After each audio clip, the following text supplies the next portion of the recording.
Alright, howdy y'all. This is Aaron here with another A5 video. This is probably going to be my last video for the A5.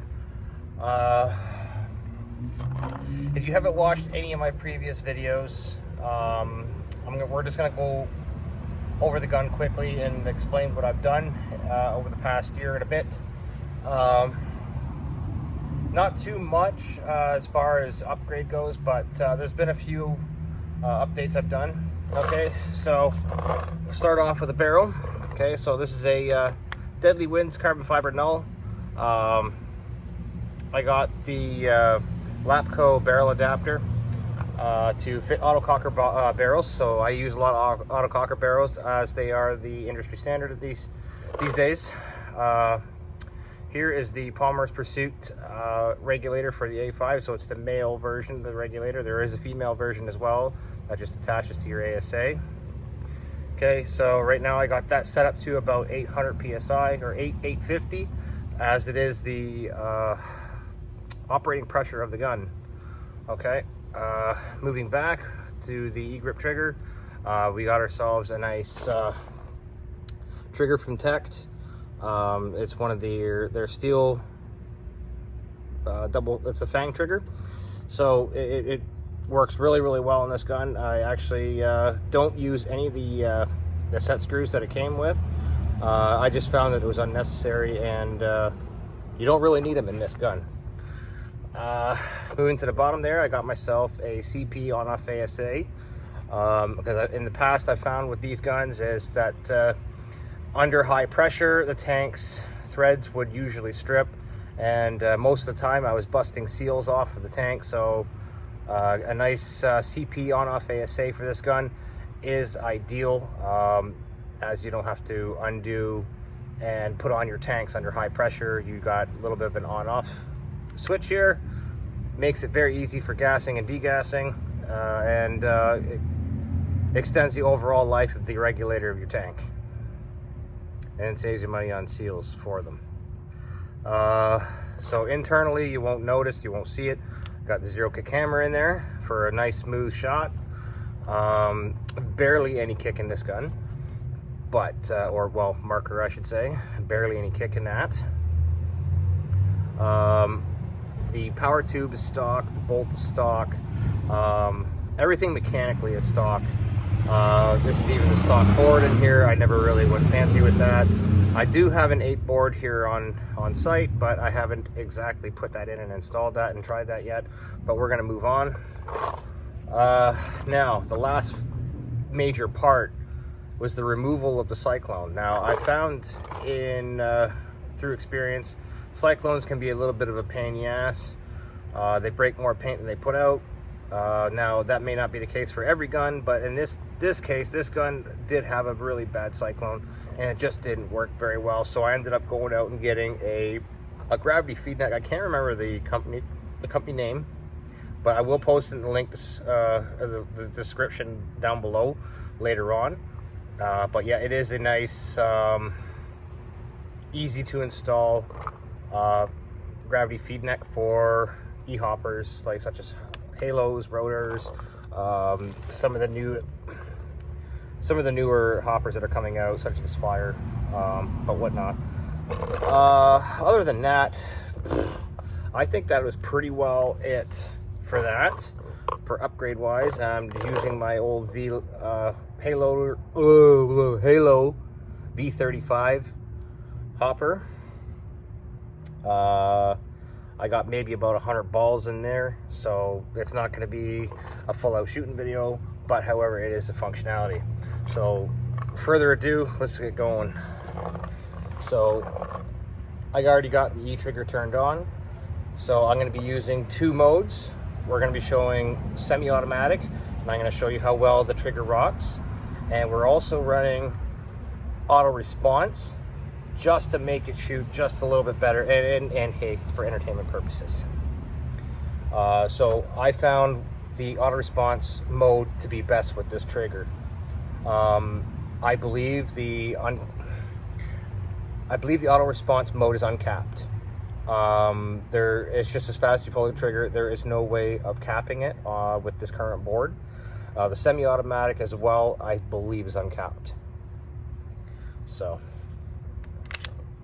let's get ahead. Let's go ahead and cock it first, and I will air it up. I'll show you that. There you go. Okay. As you can see, we're at about 850, which is perfect. Ever since I got this regulator broken in, I haven't really had an issue with it. I haven't had to adjust the pressures. So as soon as you get this reg, set it to about 850, but they do not come with a gauge, so you may need to get one in order to effectively set this up. And another suggestion is get rid of the Cyclone, because, man, like, if you could use a router on an A5, why not, right? But yeah, let's get to it. So this is a sound activated hopper, not a force feed. So I got the Sensi level 5 and speed level 5 as well, and hope that goes that well. So we're gonna start off with semi-automatic. So the last time I cronied this marker, it was sitting around 260, 265. So the lower end of the 265 range, the 260 range. Sorry. Oh my God, I just can't speak today. But anyways, here we go.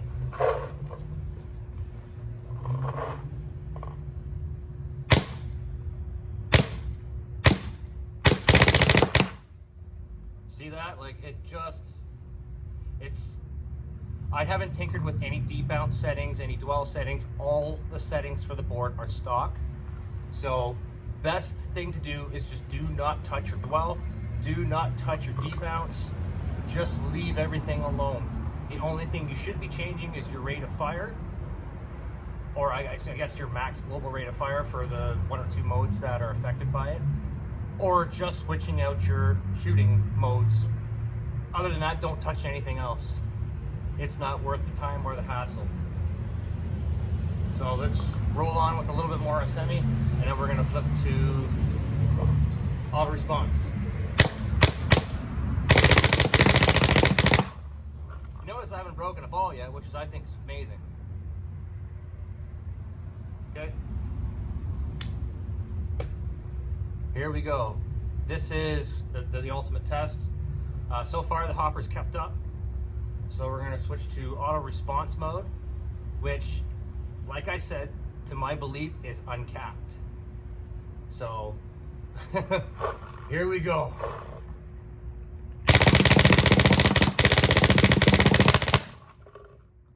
All right, so I guess I'm just about out of balls.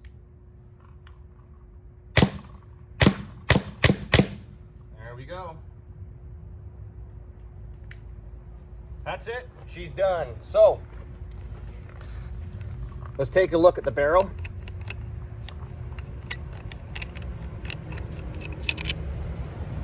Shazam, not a break.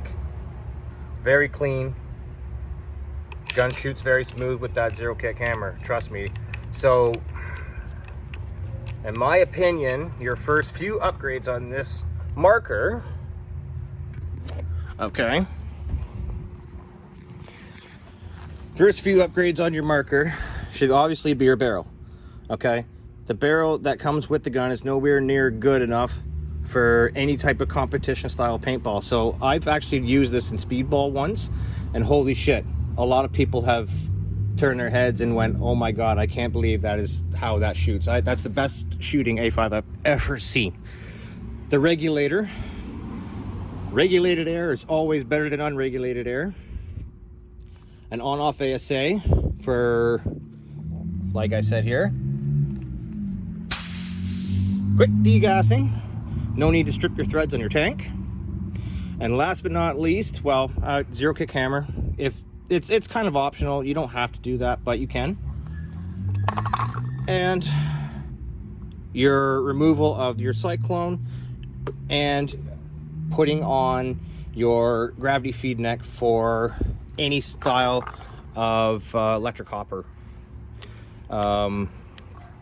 E-trigger obviously is a must, but other than that, guys, that's pretty much it for this video. And thanks for tuning in. Thanks for watching. I hope I helped you guys out. Peace.